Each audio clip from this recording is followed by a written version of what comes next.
I am a psychologist and I've always been interested in the motivation behind appetite for food and the role of this appetite in the context of body weight control, of body energy regulation and body weight control. So obviously when intense sweeteners were developed and introduced to the public about 20, 30 years ago, they gave us a new tool for us to be able to investigate sweetness on the one hand and the provision of energy on the other hand. We looked at observational data, cross-sectional observational data. We looked at laboratory experiments, trying to find out if there's anything special in the sensitivity or appetite for sweetness in people who use intense sweeteners. And then finally, we looked at intervention studies in which adults or children were exposed for a certain length of time, certain duration, to the daily consumption of low energy sweeteners in order to find out whether there was any change in their appetite or motivation for sweetness, and perhaps in certain cases changes in their body weight.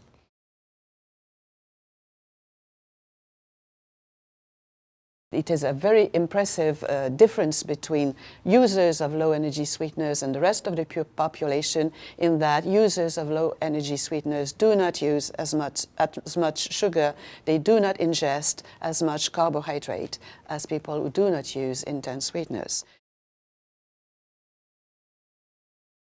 A number of studies were performed in the laboratory over the years, showing that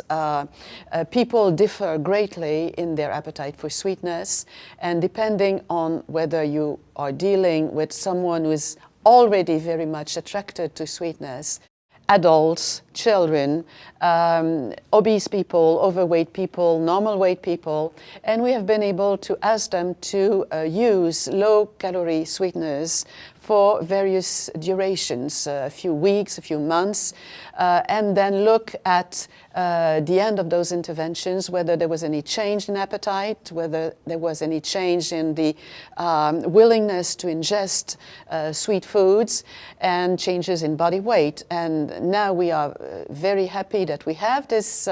body of convergent data that tell us that quite opposite to the initial hypothesis that held that having those substances that bring sweetness but no energy, this would probably hypothetically lead to an increase in appetite for sweetness and an increase in intake of sweet tasting products of all kinds. We see the exact opposite. There are many remaining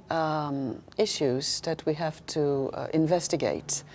We know that the appetite for sweetness is extremely strong in young children, and it tends to diminish as the child grows up. And in adults, we have very large variations between individuals in their appetite for sweetness. Now what we need to investigate is who can best benefit from using low